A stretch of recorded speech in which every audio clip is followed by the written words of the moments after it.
4. And in that day his feet will stand on the Mount of Olives, as he stood there and spoke one of the most important words ever,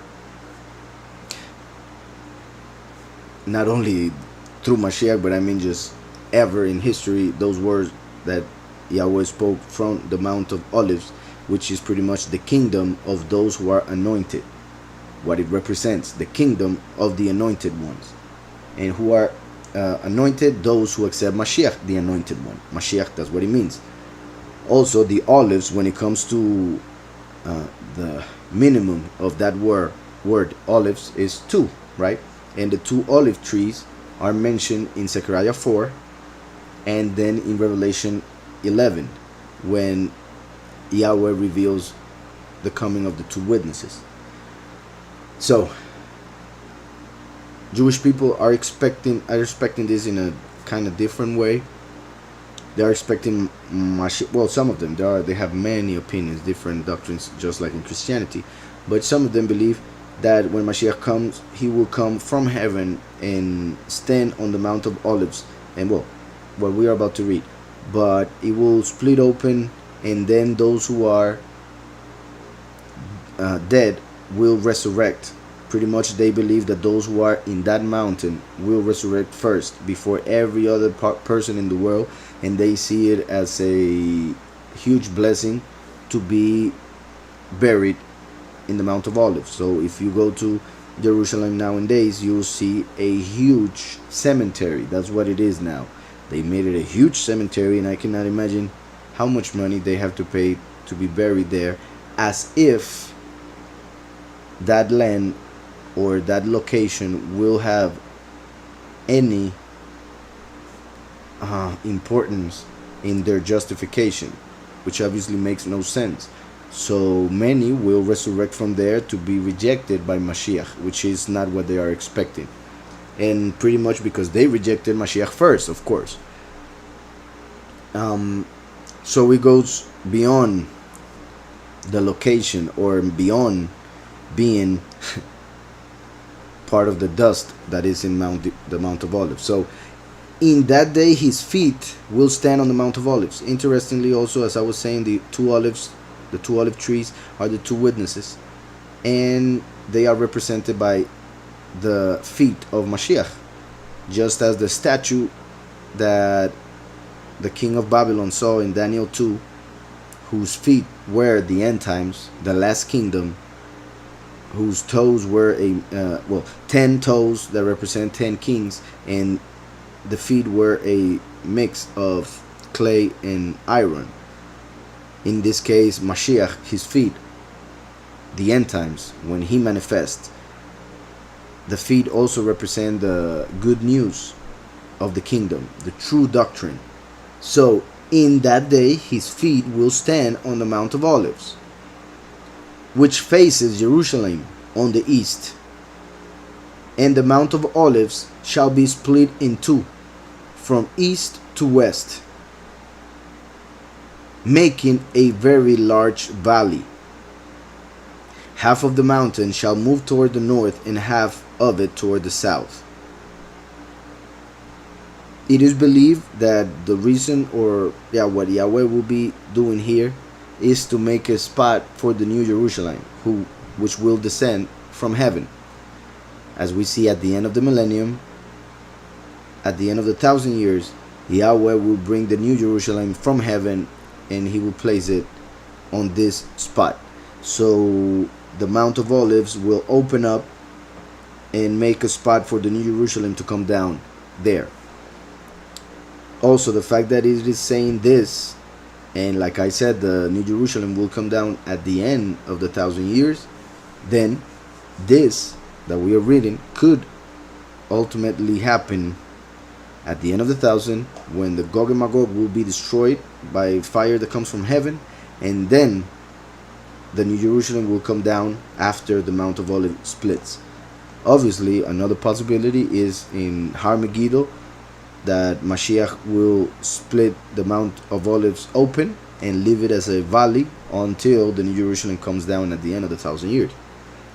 So at the end it says in that day, meaning the day of Yahweh, and also in the most specific way, the day that Yahweh finally destroys the nations that gather against him. So in that day his feet will stand on the Mount of Olives, which faces Jerusalem on the east, and the Mount of Olives shall be split in two from east to west, making a very large valley. Half of the mountain shall move toward the north, and half of it toward the south. Then you shall flee through my mountain valley, for the mountain valley shall reach to Azal. Yes, you shall flee, as you fled from the earthquake in the days of Uzziah, king of Yehudah. This is interesting. This is confirming one of the interpretations that I was mentioning earlier, how there will be some, the chosen few, who will have to flee. That is the second Exodus. When the destruction is approaching Jerusalem, those who accept Mashiach will know that there is one day when the abomination of desolation appears, that the 144,000, the chosen, will have to flee. As it says here, as you fled from the earthquake, like when the abomination of desolation appears, in the days of Uzziah of Yehudah. It is interesting that he's mentioning Azal and Uzziah, because it's very the names are very close. Let me see in Hebrew for a moment. Well, one is Atzal, and then Uzziah. Uzziah is the strength of Yahweh, or Yahweh is my strength. And let me see Atzal for a moment. Atzal means noble, reserved. Therefore, what we are reading here, because as you guys know, the meanings of the names are key when it comes to one of the interpretations of what we are reading. Obviously, the literal interpretation, the names are mentioned to know the areas, the geographical places. In this case, when it says Etzal, while Uzziah, the actual person that went through it, but the names, the meaning of those names represent something that Yahweh is trying to tell us through what he's saying right here. So I will read it with the meanings. Then you shall flee through my mountain valley. This is very interesting also, because one of the interpretations, like I said, Mashiach himself, it is believed that will come down, place his feet because of this chapter, and the mountain will split in two. However, like I also said in another interpretation that is more spiritual, the feet of Mashiach are the two witnesses. Or, and it's not even saying Mashiach, he's saying Yahweh here. So in this case, the 2 feet of Yahweh would be the 2 witnesses. When the 2 witnesses appear finally in the Mount of Olives right in front of Jerusalem, pretty much will be to die, but they will resurrect. And this is so interesting, because if we go to Revelation 11, let's go for a moment to Revelation 11. We read that it says, verse 11, now after 3.5 days the breath of life, and well, just to confirm what I said earlier before in this same chapter, verse 4, Revelation 11:4, it says, these are the 2 olive trees and the 2 lampstands, as in feet, standing before the Elohim of the earth, meaning Yahweh. So to simplify it, 2 interpretations. One, the 2 witnesses appearing in Jerusalem before dying. Those are the feet of Yahweh on the Mount of Olives. The other interpretation, once first and last become one, and therefore Yahweh on the flesh, he will appear at the end of the 1,000 years, after Gog and Magog are destroyed, and place the New Jerusalem where Yahweh wants. So those are 2 interpretations, but let's focus on the first one, which is basically that which is closer to our time. As we just read, the 2 witnesses are 2 olive trees that stand, because they are lampstand. So, as the feet. Then we see on verse 11, now after 3.5 days of being dead, the breath of life from Yahweh entered them, and they stood on their feet. Once again, and great fear fell on those who saw them. This will happen in Jerusalem. And they heard a loud voice from heaven saying to them, come up here. And they ascended to heaven in a cloud, and their enemies saw them. This is the verse. In the same hour there was a great earthquake. Great earthquake. And we are reading here that it says, as you fled from the earthquake in the days of Uzziah. So Yahweh is pretty much saying that there will be a great earthquake. In Revelation we find 3 great earthquakes, each worse than the previous one. The one that we just read in Revelation 11 is the one in the middle. And I repeat, it says, in the same hour there was a great earthquake, and a tenth of the city fell. A tenth of the city fell. In the earthquake 7,000 people were killed, and the rest were afraid and gave honor to the Elohim of heavens. So we just saw that when the 2 witnesses, the 2 feet, resurrect and stand on their feet, there will be a great earthquake.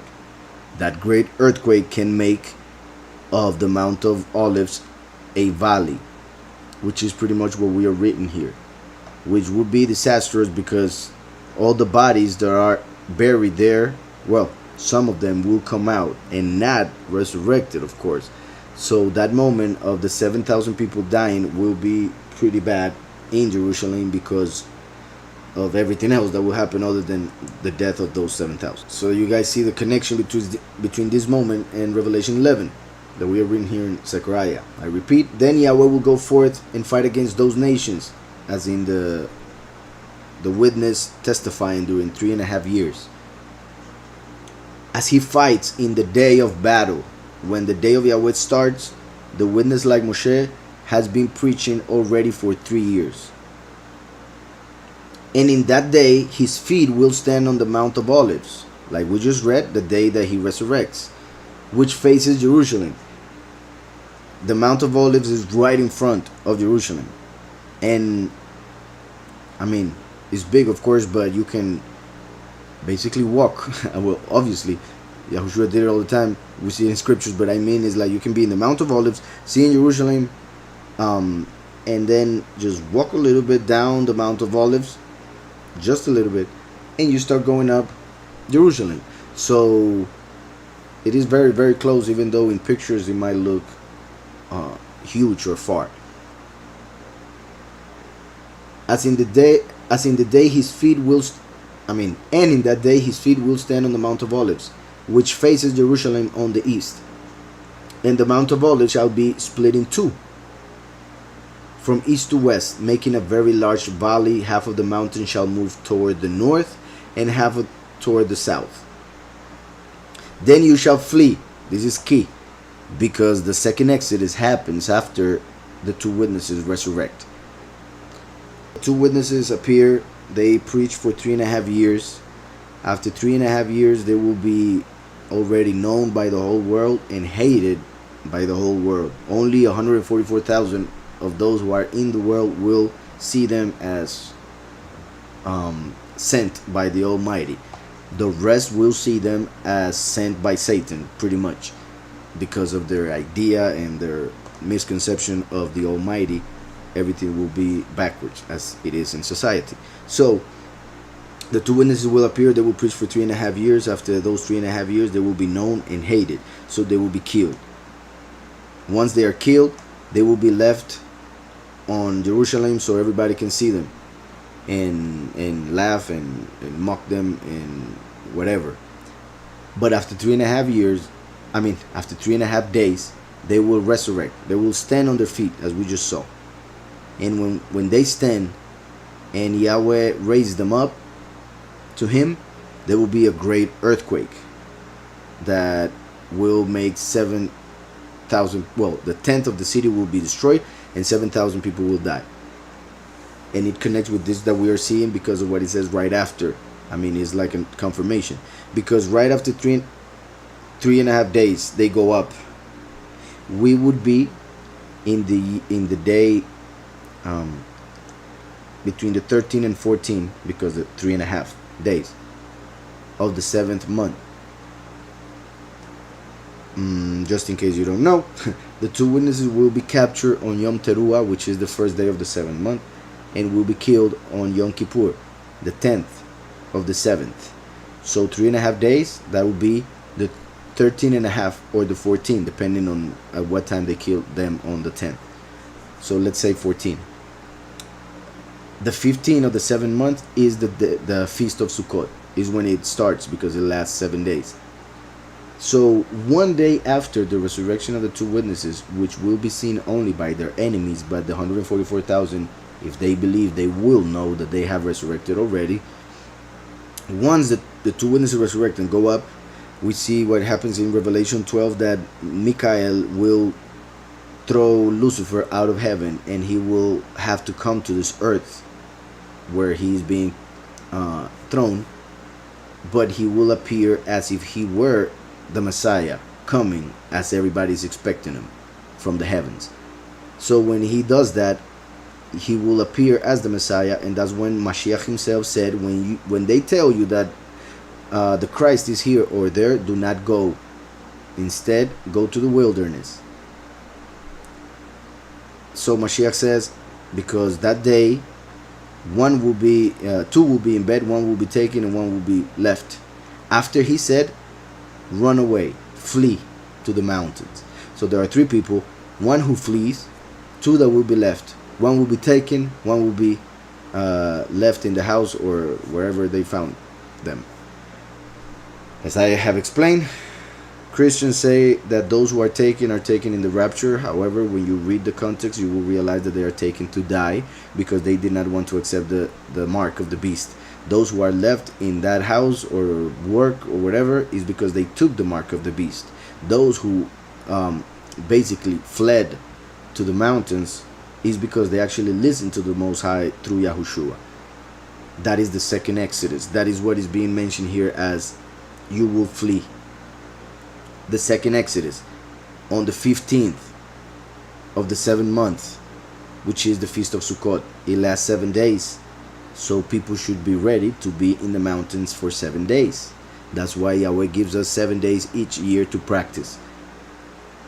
So once the 144,000 flee to the mountains and are there for 7 days, the beast will not be able to find them. So he will go and kill the many. And Yahweh, on the 7th trumpet, during the 8th day, which is called Shemini Atzeret, will transform the 144,000 in the blink of an eye, as Paul said it. So, with all that explained, I'll go back to the verse 5. Then you shall flee through my mountain valley, as in the earthquake caused something during the resurrection of the two witnesses that made a way through the Mount of Olives for those who will flee to do so. Then you shall flee through my mountain valley, for the mountain valley shall reach to Etzal, which was to those who are reserved, as in the 144,000, those who will be taken to the prepared place, those who will receive nobility also, who will be kings and priests. Then Yahweh says, yes, you shall flee, which is interesting that he has to confirm it, because people don't preach it. People don't believe that they will have to flee. They are expecting to disappear in the blink of an eye. Yes, you shall flee as you fled from the earthquake, which connects with the great earthquake of Revelation 11, which will cause that valley.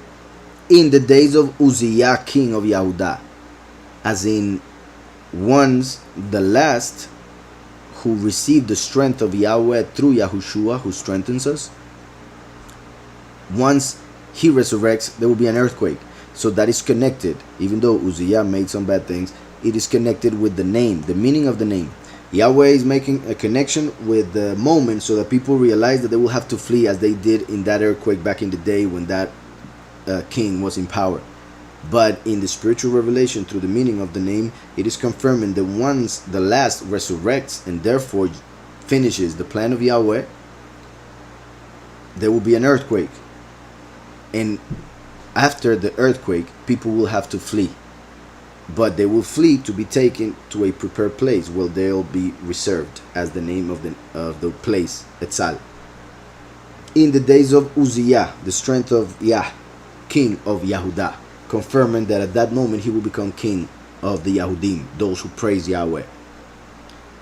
Also, Uzziah is connected with the last because the root of Uzi is power, strength, which is also the root of Boaz or Boz.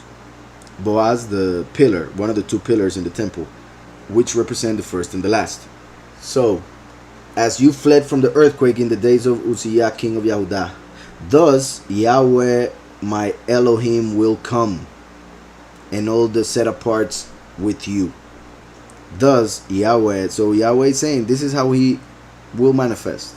However, people are not expecting it like this, and when they do read this, they expect something different. They're going completely literal, and therefore since they take it out of context, they don't take into account all the other prophecies and the book of Revelation and everything. Unfortunately, they end up with a different view of what Yahweh will do. So, thus Yahweh my Elohim will come, and the set aparts with you. That verse at the end. So it says, Uba Yahweh Elohei Kal Kedoshim Imach, with you. So, and Yahweh will come,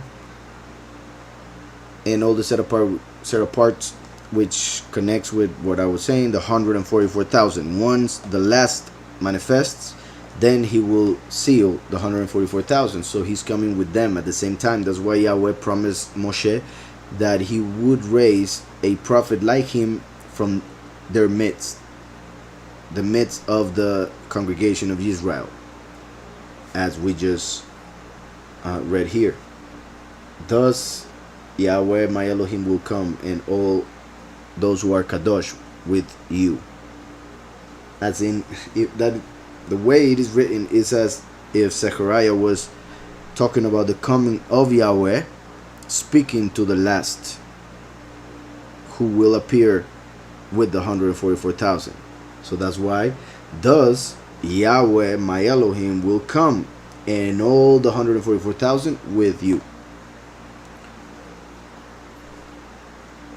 Just as we see also in Revelation 19, because just as the last will gather them on the harvest and take him to the prepared place on Revelation 12, in Revelation 19 the last is coming to fight on a white horse with the heavenly army behind him, and those are the 144,000, the set apart ones.